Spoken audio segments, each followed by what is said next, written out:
Hi guys, I am going to share some information that's going to be helpful when you're completing your analysis question number 2 for activity 5, and that's going to be a graded assessment. Okay, so first I just would like to share this spreadsheet that I created, and I'm going to share with you as well, which I have the data for all the card sets. So for all class, you have in a single place a more organized display of all the data that you guys work on Tuesday, okay? So for example, the group who had compact car in vehicles going at 65, that was set A, that was the blue one. So here you have all the numbers and you have both line graphs, okay? So I just thought this would be a little more organized. Now, I also wanna discuss the analysis question number 1 with you before you move on and start your own assessment, okay? So I just had a question in here for analysis question. Let's start to the first one. So for each one of these, there was A, B, and C. We have to find out which one had the biggest kinetic energy.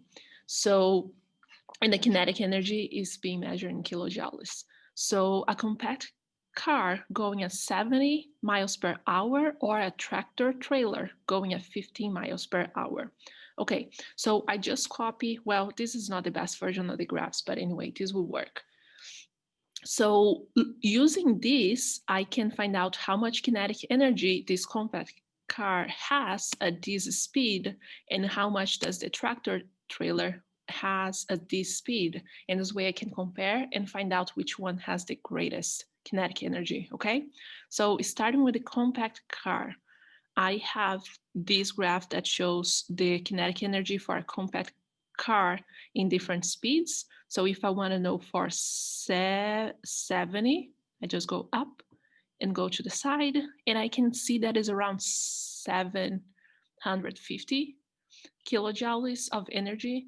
Now the tractor trailer going at 15 miles per hour. So this graph showing different vehicles going 50 miles per hour, and I have the information that a tractor trailer mass is 35,000. Okay, so 35, a vehicle this big going at 50 miles per hour, this is how much kinetic energy you have. So just going up, and these have around a little above, in between 750 and 800, maybe 775. So I would say that the tractor trailer going at this speed, even though it's so much slower, have more energy than a compact car just because it has so much more mass, okay? Now, second one is very similar, but I'm comparing an SUV going at 30 miles per hour or a pickup truck, okay? So let's see. Here's the data for SUV. This one is for pickup truck. So here I have 25 miles per hour. Here's 35. So my 30 is going to be right in the middle. So if I see for SUV, it seems like I have around maybe 250 kilojoules of energy. Now for the pickup truck, if I look at 30, for the pickup truck, it's a little above 300. So I would say that pickup truck has more energy than an SUV going at the same speed, okay? Now, the last item for analysis question C, you had to compare a school bus going at 15 miles per hour, an SUV going at 35 miles per hour, or a compact car going going 45 miles per hour. Okay, so let's see, school bus. So here I have energy for vehicles going at 15 miles per hour. So the school bus is has this mass, okay? So it's gonna be around here, 13,500. So this is gonna be 300 kilojoules of energy, okay? So keep this information. Now I'm checking for the SUV, and this SUV is going at 35 miles per hour. So 35, okay, 300. So it's the same. So far there is a tie. The school bus and the SUV going at different speeds, they have the same energy, okay? Now the compact car is going at 45 miles per hour. Okay, so 45, here, check my energy, 300.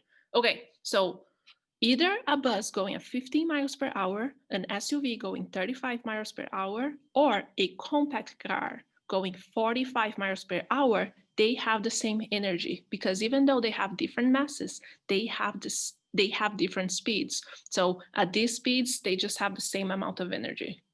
Pretty cool, huh? Okay, so let's get back to our assessment and how you can answer, okay? So in activity 5, I'm expecting for you to get a level 3 to properly use your data to identify mathematical relationships and answer the questions correctly, okay? So it's also a question that is divided in A, B, C. So there are 3 parts to this question. And I want you to use data to answer this, okay? So you can use the charts that you created yourself, or you can use these that I'm going to share to you. The reason why I advise you using this is just that I spent some time to make these graphs look a little easier to read, because I added these grid lines that, I don't know, it's just easier for me so to find numbers this way. But you don't have to use all of the data. You can really just choose whatever set that makes sense to you. So it doesn't have to be the same one, the same cards that you had with you. All right, so let's see the questions. Use the data and graphs you created in this activity to support your answer to the following. A, when the mass of an object doubles, what happens to the object's kinetic energy? Okay, so if the mass doubles, what happens to the kinetic energy? Okay, so I'm going to get back in my data and I'm going to check kinetic energy versus mass graph and just see, like, I can pick any number and then the double of the number and see what happens to the kinetic energy, okay? So that'll be easier if you have a piece of scratch paper and write it down so you don't have to, you don't have to remember everything. So let's say 1,000 kilograms. Oh, I'm sorry, that's 10,000 kilograms, my bad. So 10,000 kilograms, and the double, if I want to double this number, is 20,000, okay? So it doesn't have to be these numbers in your answer. You can do 15,000 and 30,000, as long as you have a number and a half of this number, or you just pick a number and then you have the double.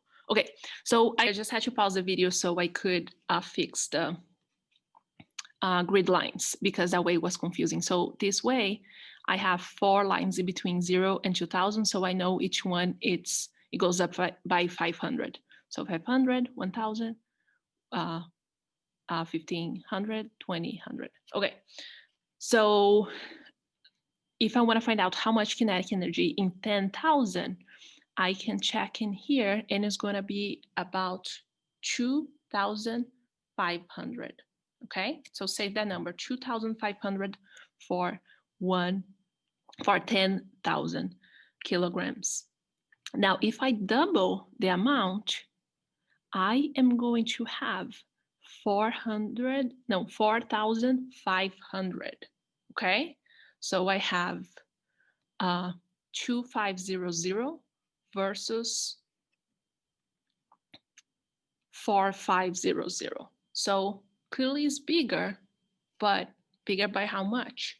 So in your answer, what happens? You are going to describe, well, the kinetic energy is going to be bigger if I double, and you can give a specific example of how much it would change, okay? Now, let's take a look at the next question. When the speed of an object doubles, what happens to the object's kinetic energy?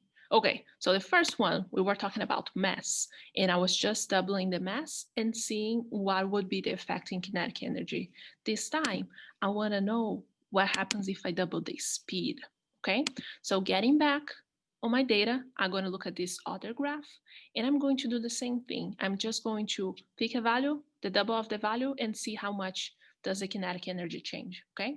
So for this one, I think it would be easier to just do 30 and 60. Okay, so let's see. 60 miles per hour, my SUV has 200. Is that the same problem in the lines? Yeah.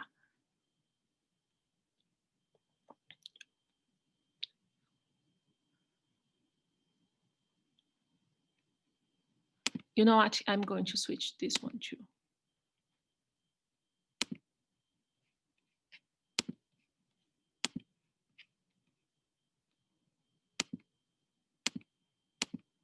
Uh, 4, 5, 3. That will be by 50s, right? 50, 100, 150, 200. Okay, I'm keeping this way. All right, so this is easier for me to read. So if the SUV is going at 30 miles per hour, the kinetic energy is just below 250. So let's say 225, 230, 230. Okay, now if I double the speed, obviously this is going to be bigger, but by how much? So if the SUV is going at 60 miles per hour, this is going to be 900 joules of energy. So again, this is bigger, but by how much bigger, okay? So you can use the same values as me. You can just get back in the video and just write these numbers, or you can just read the graph yourself. And again, you can use any of these. Just pick one and you decide the values that are double and see what is the effect on kinetic energy, okay? All right, so you're using evidence and you are answering the question. So that would be good for 3. But you also have to answer the third and final question. And this question is, which would have a greater effect on kinetic energy? Tripling mass or tripling speed? Okay, now once you write down your numbers on A and B, you are going to see which one makes the kinetic energy go like higher, like even more. So both of them increase the kinetic energy, but which one have a bigger effect? Now, in order to understand which one would have a bigger effect, I'm going to share this video with you guys. You must remember, I tried to share this before, but the link didn't work. So I'm just going to share here inside this video. So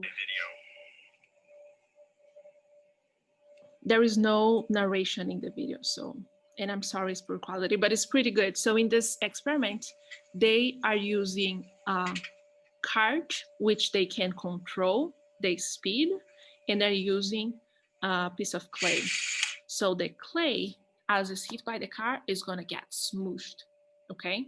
So here I have some data too. So at 4 kilometers per hour, and this is the mass of the car, this is how much the clay was smooshed, okay? Now, keeping consistent speed, but adding some mass to the cart, the same way we did with the carts in the classroom, just add some metal in it and doing the same thing, same speed. This is how much of an effect there was. So we can tell that there was more of a smoosh in the ball because there was more kinetic energy. So the more kinetic energy, the more the cart's going to squeeze the clay ball. Now, they are working with the different speed now. So the speed was bigger and so was the smoosh. So the smoosh was 1 centimeter in this one. So that was definitely the greatest smoosh. Now, let me get back and just think about these numbers. So I just want to look at the data. So in the first one, I had this speed, this mass, and the smoosh was 0.3. Let's see for the next one, what happens to the mass. So this is data you can use on your analysis too, just to answer a question. And it's another extra piece of evidence that you could use to go for a 4, just saying. All right, so with the greater mass, this is the data I have. Notice my mass is 3 times greater and the smoosh, it's a little bigger, okay? Now what happens if I increase the speed by 3 times? Okay, in this one, the speed is 3 times greater, but the mass is the same as the first trial. And here's the smoosh. This was the greatest of all.